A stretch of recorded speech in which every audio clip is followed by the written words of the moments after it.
Hello and welcome to BCAT's New England Sports Talk Special Edition. I am your host, Kyle Singer. Our guest today is, spiritually speaking, Rabbi Susan Abramson. Welcome, Rabbi. Thank you so much for having me. I've been looking forward to doing this for a long time. Me too. It'll be fun. Yep. We will talk about the Jewish holiday Passover. Rabbi, why was Moses found in the river as a baby in a basket?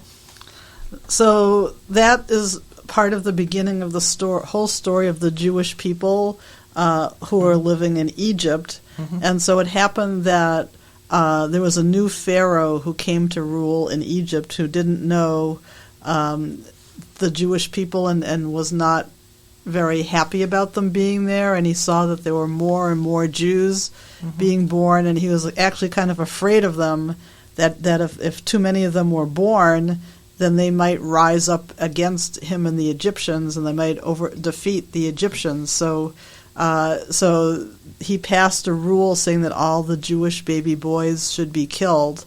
And so there was a woman named Yocheved who had a baby boy, and she put the baby boy into a basket and sent him down the river to save him from being killed by Pharaoh's laws. And that was Moses. Who was Pharaoh? So Pharaoh was the king of Egypt. He was just like a king that you would have in like another country. So he ruled the whole country with an iron fist, and he's the one who just told everybody what they could and couldn't do.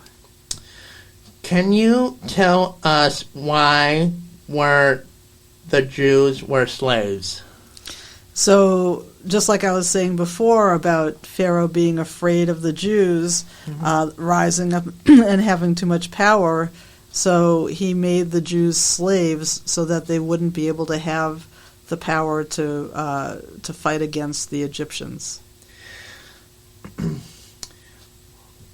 Why do you think that Moses was sent by God to lead the Hebrews out of Egypt? Well, so when Moses grew up, he grew up actually in Pharaoh's house, because Pharaoh's daughter found him in the river and took him and out of the river and raised him as her own. But he knew he was an Israelite because his sister Miriam and his mother would come and take care of him. So when he grew up and he saw how badly the Egyptians were treating the Israelites, he actually got really, really mad one time and actually killed one of the Egyptian taskmasters who was being mean to one of the Israelite slaves. And so because of that, he ran off into the desert because he was afraid that he might be caught and killed. So I think that according to the Bible story, God saw the bravery of Moses and how much he cared about the Israelite people. So I think that's probably why God chose Moses to be the leader of the Israelites. Can you share with the viewers or the listeners about how your show, Spiritually Speaking, came about? So in 2016, there was a lot going on in our country, and people were starting to be very prejudiced against other people, and they were showing how much they didn't like people who were different from them. Right. And so I really wanted to do something so that people could help to understand each other and be friends and not enemies, or just to learn about each other, because once you know about somebody else, you might have all these ideas about somebody who's different from you before you get to know them.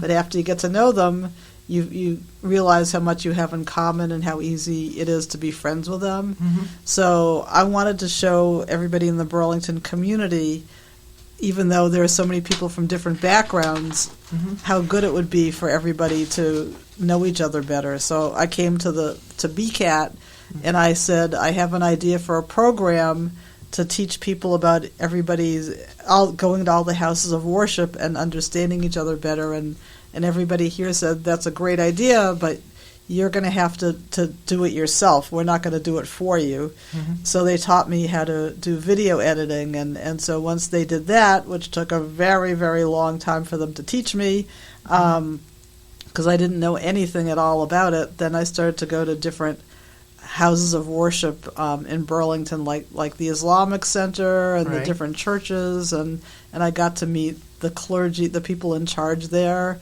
And so we did one episode each about each house of worship, and hopefully that helped to teach anybody who watches it. It'll help people to understand who those groups of people are, and help them to understand and to be more likely to want to be friends with them.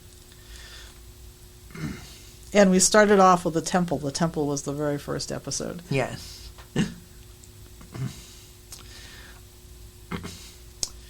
Why was Israel fighting Gaza?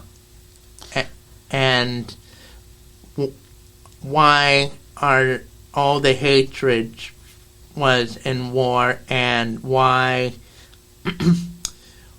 don't they like each other? Okay, these are very, very, very complicated very hard questions to answer. So the reason why Israel and Hamas in Gaza are fighting right now is that in October of 2023, October 7th, there were about 5,000 members of Hamas, which is a group very, very hostile to Israel. They secretly crossed the border and started killing all the Jews and all the Israelis they could find. Basically everybody they could find in southern Israel right near their border. Mm-hmm. So they ended up killing 1,200 people, and they took about 250 people back with them into Gaza as hostages. Mm-hmm. And so this was a surprise attack.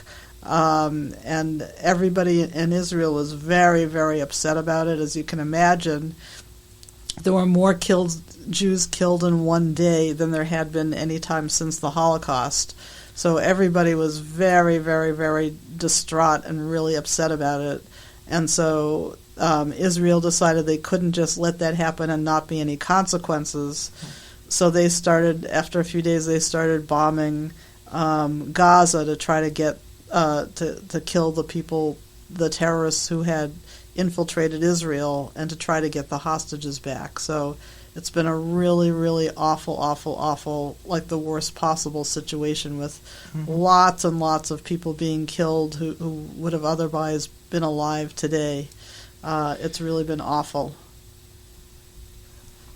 And the reason, so the people in Hamas believe that Israel has no right to exist, and that Israel basically stole the land that Palestinians used to live on, and they got people out of their homes, and so that they've been displaced. And so Hamas wants to get rid of Israel and to have only Palestinians living in the land of Israel. And of course Israel is not going to say, sure, we'll all leave so you can have the land back.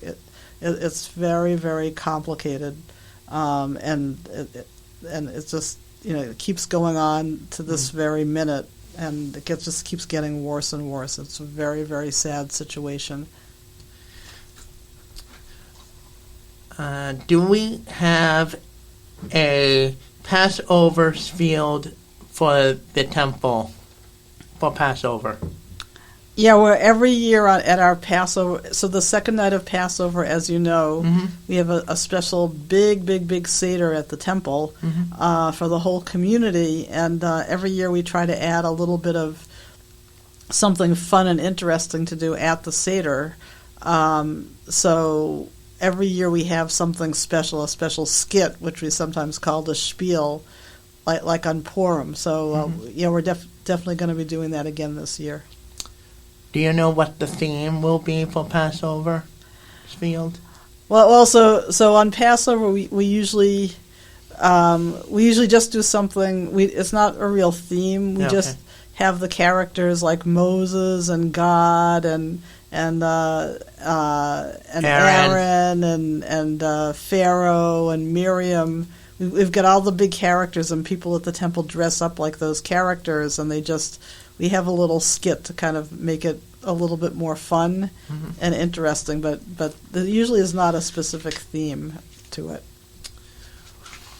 Why did the Jews only eat matzah? Well, that's another good question. The Jews only eat matzah because, in the story of Passover, there were 10 plagues that God brought to the Egyptians to try to convince Pharaoh to let the Israelites go. So after the last plague, which was the death of the firstborn sons, Pharaoh finally decided that the Israelites could go free. But Moses and the Israelites decided they needed to leave very, very quickly before Pharaoh changed his mind. So they ran out of their homes towards the Red Sea, and they didn't have time for the bread to rise, the bread in the ovens to rise. So they grabbed the bread out of the ovens, and so that bread was flat because they didn't want to wait for it to rise. So we call that flat bread matzah. So matzah reminds us of how quickly cracker. Yeah, like a hard cracker. Yeah, how quickly the Israelites had to leave Egypt before Pharaoh would try to get them. Well, this has been fun. Thank you for being here today, Rabbi, and I will see you Friday night. Well, Kyle, I'm so impressed that you're doing this program, and I've been listening to your episodes, and you do such a great job. I'm really, really, really impressed that you're doing this, and you do a great job, and I'm honored to be your guest today. Thank you.